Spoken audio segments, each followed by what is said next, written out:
Čau visiem, te treneris Oskars. Un kā jau tika solīts, esmu atpakaļ ar otro daļu sērijai Back to Basics. Svars tieņu spiešana guļus. Kā mēs visi zinām, svars tieņu spiešana guļus ir vingrinājums, kuru jebkurš cilvēks, kurš sāk iet uz zāli, zinās, atpazīst un vienmēr noteikti gribēs izdarīt pēc iespējas vairāk. Es nezinu nevienu, kuram sākot iet uz zāli, kad nav pajautāt, cik daudz tu spied. Nu tad ar šo video cerams, jūs varēsiet pateikt, es spiežu jau krietni vairāk. Pirmā lieta, kad mēs ieejam zālē, gribam sākt pildīt svars tieņu spiešanu guļus, ko mēs darām? Atrodam statīvu, kur to varam izpildīt, vai ne?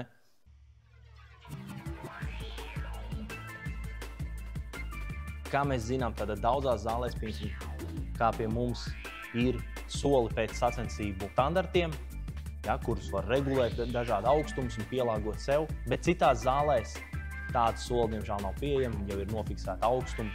Tad mēs atnākam uz svaru zāli, mēs gribam izpildīt svars tieņu spiešanu guļus.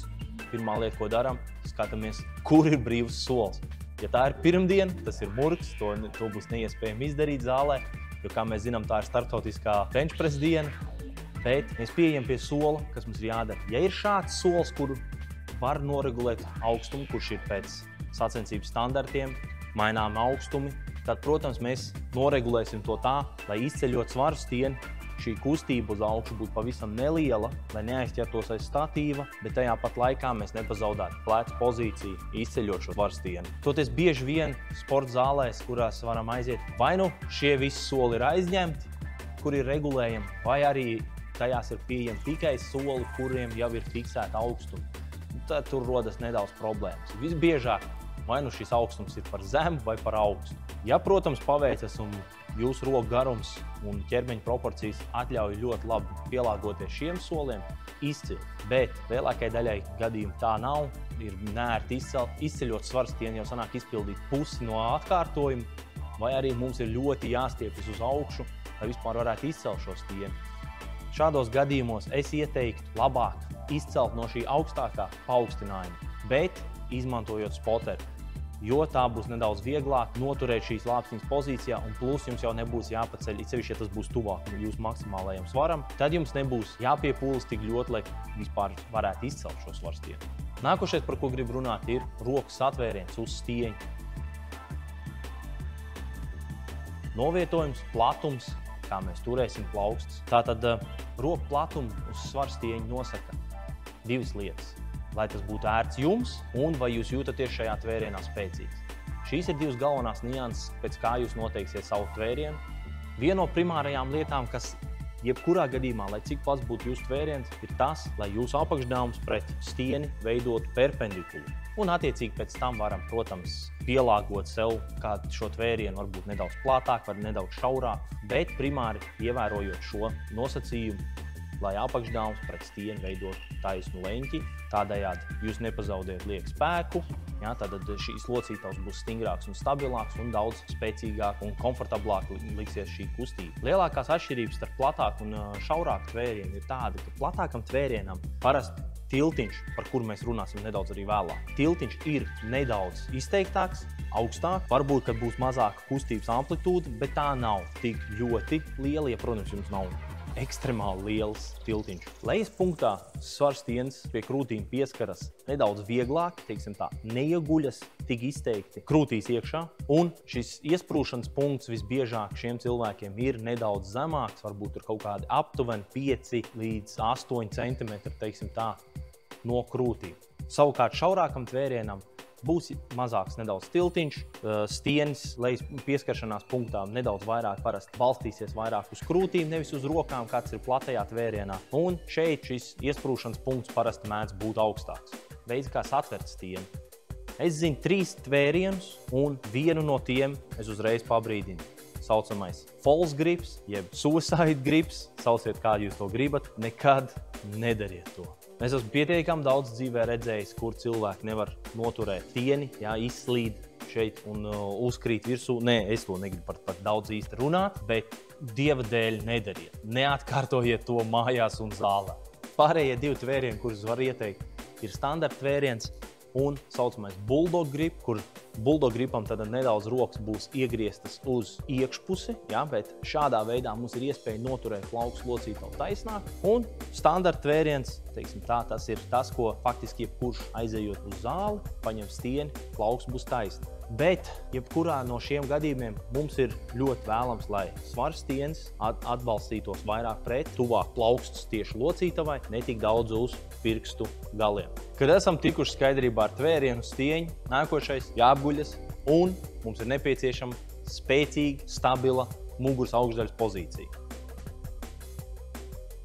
Primāri, ko es visiem vienmēr mācu, tad mums ir nepieciešams ar lāpstiņām izdarīt divas lietas. Pavirzīt tās atpakaļ un uz leju. Tādējādi mēs panākam, ka muguras augšdaļa lāpstiņas ir taisnāka, līdzenāka virsma, līdz ar to mums ir labāka saskara ar solu, jūtamies stabilāk, taisnāk. Otrs, mums ir spēcīgāk, stabilāk pleca pozīcija. Un trešais, mēs iegūstam gan labāku krūšu kurvi pozīciju, tā ir nedaudz paceltāk uz augšu, un aktivizēta muguras augšdaļas muskultūra, kas arī nodrošinās mums stabilitāti kustības laikā. Nākošais punkts – tiltiņš. Un es zinu, ka šī daļa daudziem mēdz būt strīdīga. Cilvēki saka, ka pirmkārt tas ir traumatisks, tā ir viena daļa cilvēka. Otra daļa cilvēki ir tādi, kuri uzskata, ka tādā veidā tu neparādi savu īsto spēku, bet tu šmaucies spiešanā guļus. Bet tajā pat laikā tie paši cilvēki uzskata, ka vienīgais veids, kā tur parādīt savu spēku, ir esot pilnībā izģērbtiem, cilājot lauka vidū kaut kādas nelīdzenas akmeņus un ķieģeļus mētājot gaisā. Bet es tā neuzskatu. Tiltiņš ir svarīga spiešanas guļas sastāvdaļa. Tiltiņš, jeb šis izliekums, ko mēs veicam apguļoties uz sola, pirmkārt, tas netiek veikts muguras lejasdaļā. Tur arī sākas tā problēma, kad cilvēks sūdzas varbūt par muguras sāpēm, pildot šo kustību, ieņemot šo pozīciju. Ja mēs to veicam pareizi, nedaudz muguras vidusdaļa, augšdaļa, tad mēs tikai panākam to, ka mēs dabūjam pacelt savu krūšu kurvi uz augšu, lāpstiņas atkal tiek noliktas labākā pozīcijā, daudz stabilāk, spēcīgāk, mēs pārnesam svaru tieši zem smaguma, kur mēs to celsim, un tādējādi tieši izvairamies no traumām plecu locītavā. Par šīm ekstrēmajām, vai tādām pārspīlētiem tiltiņiem, ko mēs esam bieži vien redzējuši sacensībās, kur kustība varbūt ir centimetrs, maksimums 2. Paldies Starptautiskajai Powerlifting federācijai, kuri ieviesa jauns noteikums. Tagad šis vairs nav atļauts sacensībās. Mums ir spiešanas guļas dziļums, kur mēs nosakam tātad, lai elkoņa apakšējā daļa būtu zemāka pār plecu. Šeit šo augšējo daļu. Nolaižot lejā, šim elkoņiem ir jābūt zemāk, un tas būs dziļums. Līdz ar to mēs esam izvairījušies no šīm te ekstremāli trakajiem tiltiņiem. Un, ko es vēl gribu pieminēt, cilvēki, kuri spēja to izdarīt, viņi vienkārši bija ģenētiski šādi attīstīti. Viņi varbūt bija arī papildus, protams, sev pilnveidojuši, lai spētu to izdarīt labāk. Es personīgi nekad nevienam neiesaku tur no saviem audzēkņiem, lai viņi tagad speciāli izpildītu kādu vingrinājumu, stiepšanu, mobilitāti, lai tikai padarītu lielāku šo tiltiņu. Katram cilvēkam tas būs savs, ar laiku tas varbūt attīstīsies, paliks varbūt lielāks, izteiktāks, varbūt nedaudz citādāk, bet speciāls vingrinājums tieši šim nekad nevienam nerekomendēju. Esam iegūlušies, nākošais, kas mums jādara, jānovieto pēdas stabilā pozīcijā. Arī šeit variējas dažādi platumi, kā izvēršam kājas, cik tuvu, cik tālu, cik ļoti zem sevis. Atkal, šeit daudz nosaka mobilitāti. Protams, mēs pēc savām spējām mēģinam nedaudz vairāk zem sevis pavilkt pēdas, bet runāju šobrīd par IPF noteikumiem. Pēdas nedrīkst pieskarties solam, sola konstrukcijai, kā arī pēdai pilnībā ir jābūt pie zemes. Tātad papējs nedrīkst būt atcelts. Ir federācijas, kur tas ir atļauts, vai arī, ja jūs nestartējat sacensībās, arī šādi, protams, to var darīt. Es personīgi uzskatu, ka pilnpēdu pie grīdas būs vienmēr stabilāka pozīcija, nedaudz spēcīgāk un vieglāk attīstīt būs leg drive, arī par ko mēs runāsim nākošajā punktā. Mēs tagad tieši pārējām nākošo punktu, leg drives, jeb spiediens ar kājām grīdā. Jā, svarstieņa spiešana guļas nav tikai ķermeņa augšdaļas kustība, arī tāpat kā jebkurā bāzes kustībā. Šeit saslēdzas maksimāli viss ķermenis, ja mēs gribam pēc iespējas labāku rezultātu. Un ir divi veidi, kā mēs varam šo leg drive izpildīt. Viens ir tāds nepārtrauktais leg drives, tas ir tad, kad visas kustības laikā Mums ir konstants spiediens ar pēdu grīdā, caur pirkstgalu. Mēs atspiežamies, mēģinām pārnest svaru atpakaļ uz ķermeņa augšdaļu. It kā mēģināt sevi iestumt prom uz sienas pusi, uz stieņa pusi. Un šis spiediens ir visas kustības laikā nemainīgs. Kā mēs izceļam stieni, iespiežamies ar kājām, nolaižam, uzspiežam, noliekam. Viss. Otrs nedaudz sarežģītāks veids ir, kas ir ļoti, manuprāt, sarežģīts, un tie sportisti, kuri spēj šo izmantot, ir ilgu laiku patērējuši treniņos, lai spētu pārvaldīt šo. Šo veidu mēs varētu nosaukt ar tādu kā šāvienu no lejas ar kājām.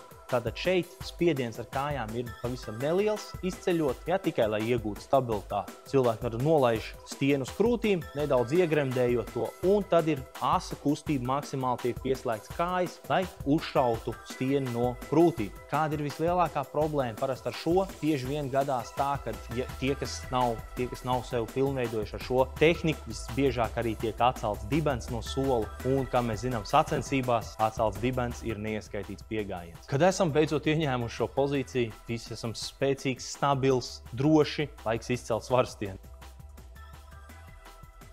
Ko es vienmēr visiem saviem audzēkņiem esmu ieteicis, tad, kad mēs izceļam svarstieni, mūsu mērķis ir noturēt plecu lāpstiņas pozīciju tieši tādu uz sola, kādu mēs to izdarījām pirms tam. Un tad mēs esam kārtīgi to pozīciju ieņēmuši, un pirmā kļūda. Stieni mēs izceļam iztaisnojot nedaudz elkoņus locītavu, tāpēc ir ļoti svarīgi, kad statīvs ir novietots īstajā augstumā. Mēs nedaudz izceļam ar elkoņiem, un tad pavelkam nedaudz virs krūšu augšējās daļas aptuveni stieni, lai varētu sākt kustību uz leju. Vēl viens svarīgs nians, ko es gribu pateikt par svarstieņu izcelšanu, ir mirklī, kad mēs izceļam stieni, mēs mēģinām elpot tieši pretēji, kā es mācīju pietupienu video, ka mēs cenšamies piepildīt savu vēdru ar gaisu. Šeit mums ir jāelpo krūtīs, un līdz ar to būsim atkal stabilāki, jo viss svars ir tieši mums šeit uz ķermeņa augšdaļas.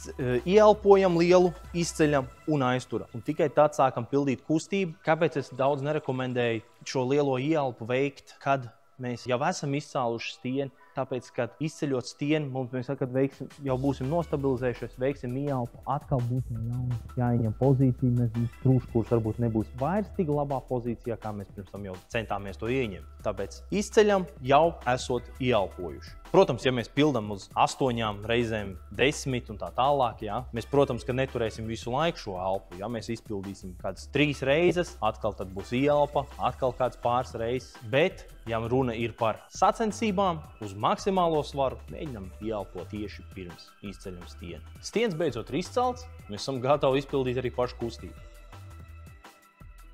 Stieņa kustība uz leju būs pa nedaudz nelielu diagonāli. Nekad tā nebūs taisni uz leju, jo tad mēs stieni novietosim šeit uz krūšu augšdaļas, mūsu pleci būs jau pacelt uz augšu, elkoņi par daudz izvērst, un no šīs pozīcijas mums būs ļoti grūti uzcelt lielāku svaru. Tādējādi mēs no šīs sākuma punkta nedaudz laidīsim stieni lejā uz krūšu lejas daļu, jeb varbūt tur, kur ribu loka pārs augstums, tas, protams, ir atkarīgs no katra cilvēka individuāli, kā mēs varam strādāt pie šī, lai mēs visu laiku maksimāli katrā atkārtojumā pieskartos vienā un tajā pašā punktā. Viena metode ir paņemt ar krītu, nedaudz nosmērēt stieņa apakšu. Būtu ieteicams vilkt melnu tēkreklu, vismaz tumšas krāsas tēkreklu, un tad pēc tam redzēt pēc šī krīta nospieduma, kur mēs esam katru reizi pieskārušies ar stieni pie krūtīm. Kā jau iepriekš pieminēju, elkoņi nekad neizvirzās pārāk tālu uz āru, bet vēl viena kļūda, ko iesācēji bieži vien dara, ir viņi ļoti pārāk cenšas šos elkoņus turēt pie sevis klāt.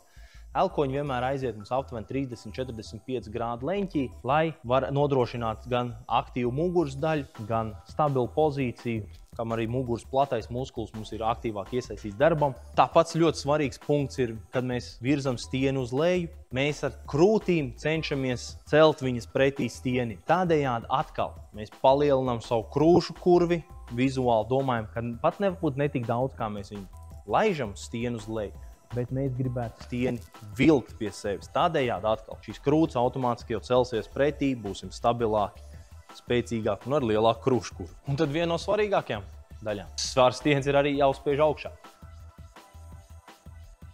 Es parasti visiem saviem audzēkņiem saku, lai viņi vizualizē, ka cenšas atgrūst sevi prom no stieņa tādējādi. Mēs